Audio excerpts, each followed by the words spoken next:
लेकिन यह नहीं जानती थी कि कितने समय तक करना होगा। वे अभिलाष के बराबर वाली खाली कुर्सी पर बैठ गईं। जैसे ही डॉक्टर शाहिस्ता बैठी, अभिलाष खड़ा होकर दूसरी तरफ चला गया और अपनी जगह परिमल के साथ बदल ली। सभी को उसका ये भेद भरा व्यवहार दिखा और समझ में आया, किंतु किसी ने कुछ नहीं कहा।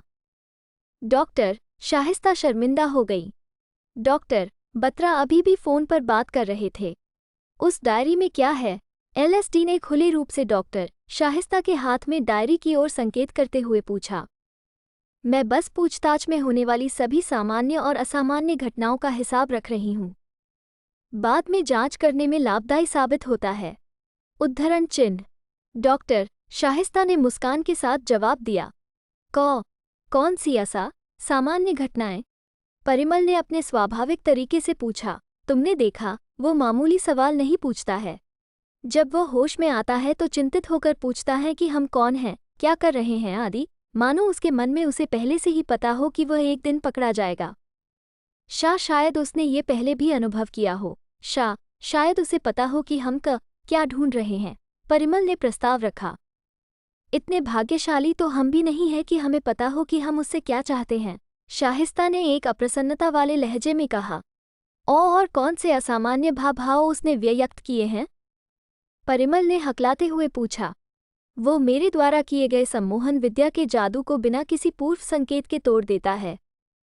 यह एक तेज प्रक्रिया है, मानो वो सामान्य रूप से सो रहा था और अचानक से उठ गया। शाहिस्ता ने चुटकी बजाकर उसके एकदम से उठ जाने को समझाते हुए कहा। डॉक्टर बत्रा भी वो दवा जिसका सामान्य रूप से असर कुछ घंटों के लिए रहता है, उस पर कोई असर न होने के कारण बहुत चिंतित हैं। परिमल ने कहा। मैं व्यक्तिगत रूप से डॉक्टर बत्रा की उपस्थिति से भयभीत हूँ। पता नहीं क्यों, वे हमेशा गुस्से में ही रहते हैं, एलएसडी ने कहा। डॉक्टर बत्रा अच्छे व्यक्ति हैं। वे कुछ मुश्किल समय से गुजर रहे हैं और कुछ नहीं, शाहिस्ता ने समझाया। ओह, आप उन्हें व्यक्तिगत रूप से जानती हैं? एलएसडी ने पूछा। हाँ, हमने पहले एक साथ काम किया है। तो उन्हें क्या परेशानी हो रही है? वे सामान्य रूप से ऐसा व्यवहार नहीं करते हैं। दरअसल वे इसलिए उदास हैं क्योंकि उनकी पत्नी मृत्युशैया पर हैं। हालांकि वे एक प्रख्यात चिकित्सक हैं, लेकिन इसके बारे में वे कुछ नहीं कर सकते। बस यही उनके निराश होने का कारण है, शाहिस्ता ने सहानुभूति जताते हुए कहा। एलएसडी ने स्थिति को समझे बिना ही अपनी राय बनाने के लिए खुद की आलोचना की और साथ ही उसे शाहिस्ता से कुछ ईर्ष्या हुई कि उन्होंने ये सारी बात कितनी आसानी से समझ ली। कुछ देर के लिए वहां शांति छा गई, क्योंकि डॉक्टर शाहिस्ता यह विचार करने लगी कि डॉक्टर बत्रा किस मानसिक पीड़ा में होंगे। एक समझदार व्यक्ति परेशानी से पहले की तुलना में और समझदार बनकर निकलता है। डॉक्टर बत्रा वास्तव में एक बुद्धिमान व्यक्ति हैं, डॉक्टर शाहिस्ता ने विचार किया। परिमल, ओम शास्त्री ने संस्कृत में क्या कहा था? डॉक्टर शाहिस्ता ने बातचीत को फिर से शुरू करते हुए पूछा। परिमल ने कहा, वह एक श्लोक था। मुझे पूरा समझ में नहीं आया, लेकिन मुझे लगता है वो तेजी से समय के साथ मानव जीवन के घटने की बात कर रहा था, जिसका उसे आश्चर्य था।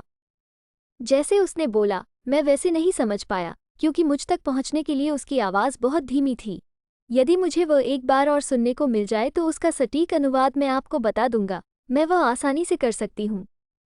मैं उससे दोबारा बुलवा सकती हूँ, डॉक्टर शाहिस्ता ने आत्मविश्वास के साथ जवाब दिया। हमें भविष्य के लिए उसे रिकॉर्ड करना चाहिए, एलएसडी ने सुझाव दिया। क्या? हाँ, हम पहले से ही रिकॉर्ड नहीं कर रहे हैं क्या? परिमल की आंखों में आश्चर्य साफ दिखाई दे रहा था। उसी समय डॉक्टर बत्रा भी वहां आए और अपना सिर पकड़कर बैठ गए। नहीं, शाहिस्ता ने जवाब दिया। क्यों? परिमल बहुत हैरान था, क्योंकि डॉक्टर श्रीनिवासन नहीं चाहते कि कुछ भी रिकॉर्ड किया जाए। डॉक्टर बत्रा ने बीच में कहा। तो दोस्तों, आपको ये मिस्टीरियस स्टोरी कैसी लगी? कमेंट करके ज़रूर बताएं और हमारे नेक्स्ट पार्ट के लिए हमारे चैनल मिस्टीरियस वर्ल्ड को ज़रूर सब्सक्राइब करें।